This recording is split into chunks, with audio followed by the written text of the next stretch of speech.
The cameras flashed, the crowd froze, and just like that, Hollywood had a brand new obsession. Oh, it was everywhere. Literally everywhere. Welcome to Starscope Report.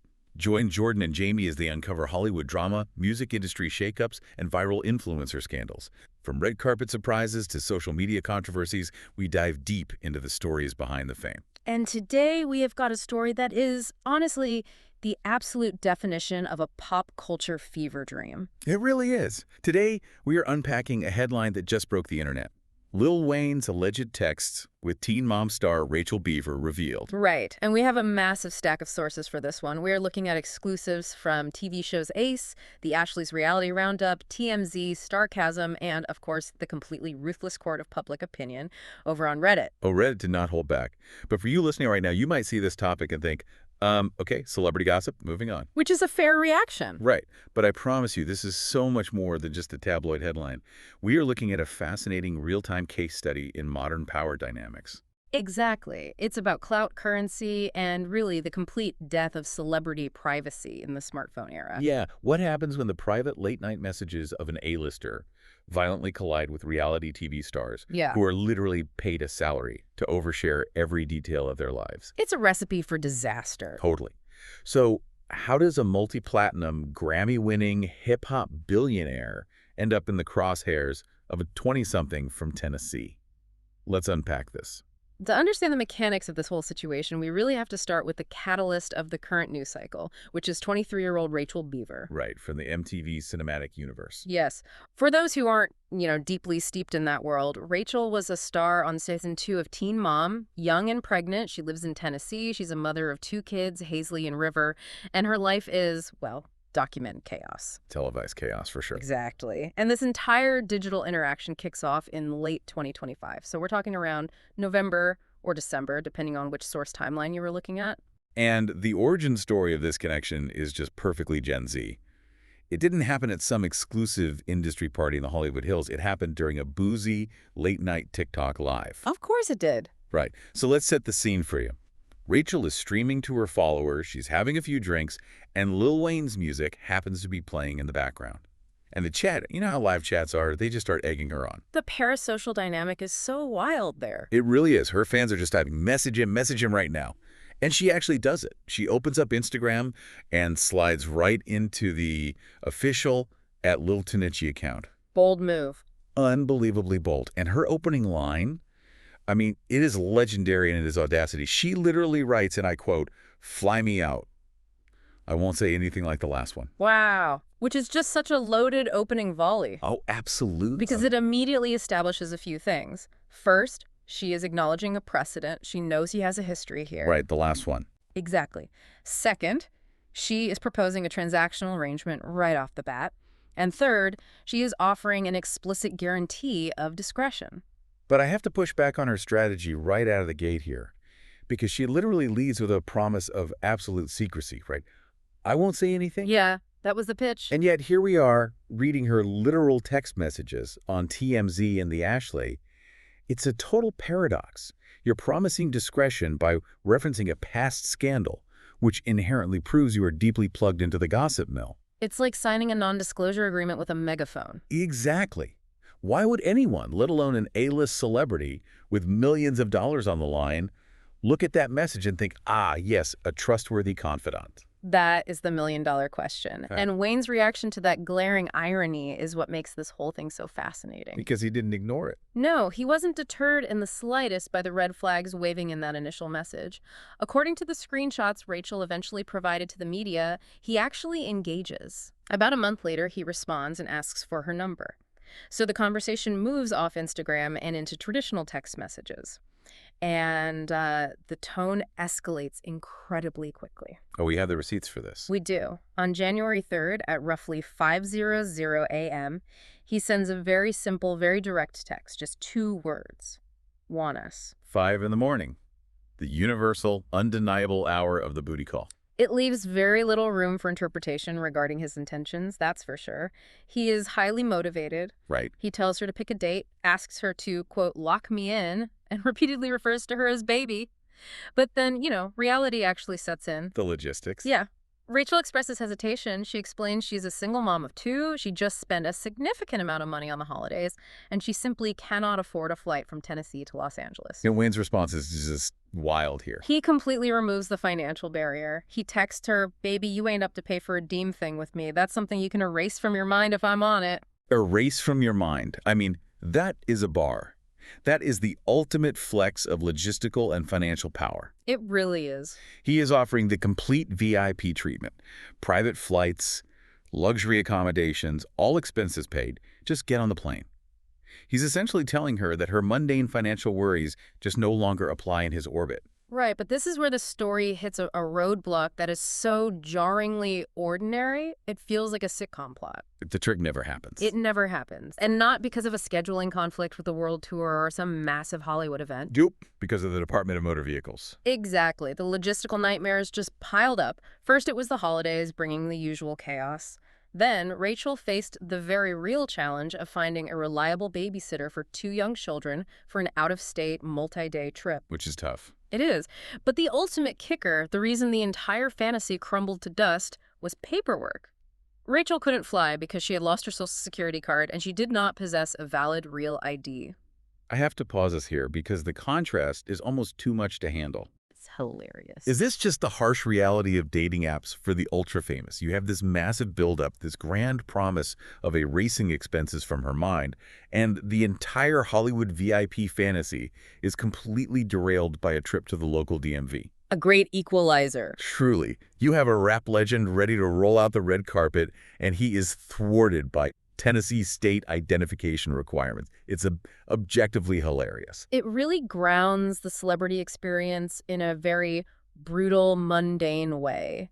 And so the momentum of the trip just slowly bled out over the spring. Right. According to Rachel, Wayne wasn't the fastest texter anyway. She noted it wasn't unusual for him to take a while to respond.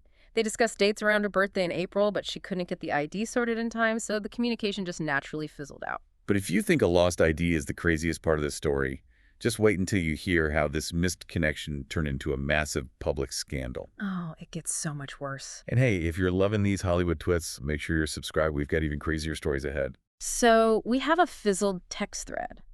But a fizzled text thread isn't a scandal. No, it happens every day. Right. So what was the catalyst that turned a quiet ghosting into a massive media leak that had the whole internet talking? We have to look at the emotional trigger that sparked the fallout. The breaking point. Exactly.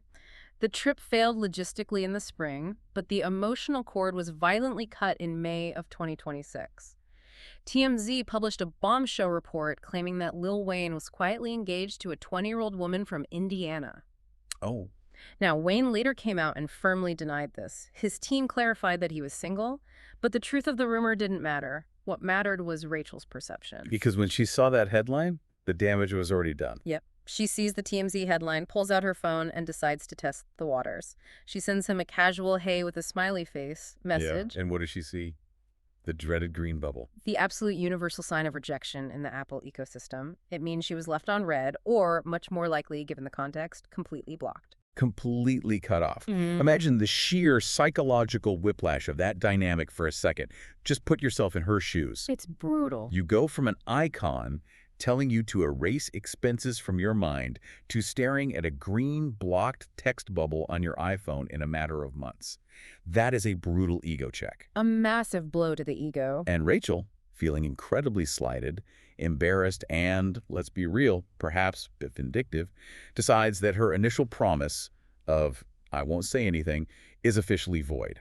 The NDA is shredded. Shredded. Yeah. She packages up all the screenshots, the 5 a.m. texts, the flight offers, and hands them straight over to the Ashley's Reality Roundup in TMZ. And her justification for the leak is fascinating. How does she even justify it? She claimed that because he was supposedly messaging her and trying to fly her out while he was engaged to someone else, she had, in her words, every right to leak it. Oh, wow. Yeah, she framed it almost as a moral imperative, like she was doing a public service. That is an incredible moral gymnastics routine right there. But let's look under the hood here. Is she really leaking this out of some nodal sense of justice for a rumored fiance she has never even met? Definitely not. Right. What is the actual structural motivation for a reality star to hand over her private messages to a tabloid? Well, to really understand her motivation, we have to deeply analyze the attention economy. Okay, let's get into it. For reality stars, especially those from franchises like Teen Mom, where chaotic personal drama is the actual product, attention is literal currency. It pays the bills. It really does. It's how you stay relevant. It's how you secure brand deals for detox teas on Instagram. It's how you keep your name in the algorithm so MTV casts you in the next spinoff. Right. So when the physical, all-expenses-paid trip to Los Angeles fell through because of her ID issues, the primary prize vanished. She wasn't getting the luxury vacation. Exactly. And when the physical asset evaporates, you liquidate the digital asset. Oh. She pivoted to the backup prize. And the backup prize is the public clout of almost going on a trip with Lil Wayne. Which is still huge. Oh, massive. By leaking the texts, she forcibly inserts herself into a global news cycle alongside an A-list celebrity. In the modern attention economy, proximity to fame is almost as valuable as the fame itself. That makes perfect sense. A leaked text thread to TMZ translates to a massive bump in followers, which translates directly to income. But we can't fully grasp the weight of Rachel's opening DM without talking about the precedent. Later in the episode, we'll talk about the shocking twist nobody saw coming with the quote-unquote last one. Oh, this is my favorite part. Because to truly understand what she meant when she promised I won't say anything like the last one, we have to rewind 9 months to September of 2025. The Jenelle Evans saga. Yes, another MTV alum. Jenelle is one of the original, most notorious stars of Teen Mom 2. And unlike Rachel, Jenelle actually managed to get her ID together. She did. She made it past the DMV. Jenelle actually got on the plane. So how did the Jenelle situation play out as the blueprint for this? Well, according to Janelle's own streams on Twitch and TikTok, Lil Wayne successfully flew her from Las Vegas out to Los Angeles. Okay. The digital courtship was very similar. He slid into her DMs, they FaceTimed so she could verify it was actually him, and then he sent the private jet. The VIP treatment. Exactly. But according to Janelle's public recounting of the events, once she arrived in LA, there was a massive misalignment of intentions. Which is a very polite way of saying they were not on the same page at all. Not even in the same book. Mm-hmm. Wayne apparently wanted to hook up immediately upon her arrival. Right. Janelle, however, stated that she wanted to go out to dinner, have a conversation, and, quote, get to know each other first. Okay, fair enough. But because she refused to sleep with him right out of the gate, he reportedly had his team put her right back on a plane and fly her back home that very same night. Oh my gosh. The ultimate walk of shame, but at 30,000 feet. A very expensive walk of shame. And Jenelle, being a reality TV veteran whose default setting is monetizing her trauma and drama, immediately goes online and broadcasts the entire encounter. She spills all the details to her followers. Which shockingly makes Lil Wayne furious. I mean, obviously. But I need to challenge something here. If you are a multi-million-dollar entity, a global brand like Lil Wayne, how do you fly someone out without basic NDAs in place? That's why. Why is there no legal buffer protecting him? It represents a massive breakdown in traditional PR infrastructure. Right. Think about it. In the 90s or early 2000s, a celebrity of his stature wouldn't be arranging his own liaisons via direct message. Handlers, publicists, fixers, they would manage all the logistics, including the ironclad non-disclosure agreements. They would have an entire team on it. Exactly. But social media platforms create this illusion of intimacy and direct access. Wayne likely felt that operating entirely within his own DMs offered a layer of privacy. But it's actually a trap. It is. He bypassed his own team's protective measures, leaving himself entirely legally exposed. And he paid the price in the media. Jenelle later admitted in an interview that Wayne's team eventually reached out after her live stream. He was furious, and they came to a retroactive mutual agreement to keep things civil moving forward. Too little, too late. Way too late. The damage was done. The story was out. Which brings us right back to the present day. Because when Rachel Beaver's texts leak in 2026, and Jenelle sees her own name being referenced as the last one. Oh, she could not stay quiet. No, Jenelle cannot resist entering the fray. She logs onto X, formerly Twitter, and sarcastically posts, quote, I'm not going to say anything like the other one, then releases all texts. Yeah, Def not doing that. The absolute absurdity of this moment just cannot be overstated. We have a moral high ground turf war taking place on a global social media platform between two former Teen Mom stars, arguing over who handled a Lil Wayne booty call rejection with more dignity. It is Shakespearean in its tragedy and its comedy. It really is. And Rachel responds by tagging Jenelle on Instagram. basically defending her honor by saying, you didn't read the text, he was engaged, I had every right to leak it. It is a fascinating psychological study in parallel behaviors, honestly. So. Well, both of these women were conditioned by MTV producers during their formative years to view their personal lives, their conflicts, and their relationships as marketable content. Oh, that's such a good point. So while Jenelle and Rachel took completely different logistical paths. One made it through airport security, one was defeated by the DMV. Exactly. But they both ultimately arrived at the exact same destination. They both took their private, intimate interactions with a music legend and weaponized them as content to maintain their own relevance in the media cycle. It is the reality TV playbook executed to absolute perfection. Flawlessly. Stay tuned and hit that subscribe button so you don't miss what's coming next, because the internet's reaction to this whole mess is absolutely brutal. Oh, they tore them apart. Whenever hip-hop royalty collides with MTV reality television, the internet acts as the ultimate jury. When we look at the public sentiment from the Art Teen Momogan Teen Mom 2 subreddit, how did the audience react to this chaotic triangle? The public sentiment was just absolutely ruthless. The Reddit community served up a dual judgment that spared absolutely no one involved. Nobody was safe. Nobody. On one side, the users relentlessly mocked Rachel. They roasted her for missing out on a free luxury trip simply because she was too disorganized to maintain a valid ID. Which is fair. One user pointed out the sheer irony of Rachel trying to snark on Janelle's failed trip, only to fail even harder before she even reached the starting line. Ouch. But the criticism wasn't just aimed at the reality stars for clout chasing, was it? The community had a lot of questions for Lil Wayne, too. Oh, absolutely they did. Multiple users theorized that Wayne must have a very specific, quote, trashy teen mom fetish. Yeah. One Reddit user perfectly synthesized the absurdity of the entire situation, writing, I don't know what's more pathetic, trying to meet up with two trailer park girls or being those trailer park girls. Yikes. That is harsh. But it gets to the core of why this story feels so strange to look at. It's the massive power imbalance. Exactly. You have a 43-year-old man with almost unlimited wealth and influence pursuing women nearly half his age. Women whose entire public personas are defined by televised chaos, financial struggles, and notoriously bad decision-making.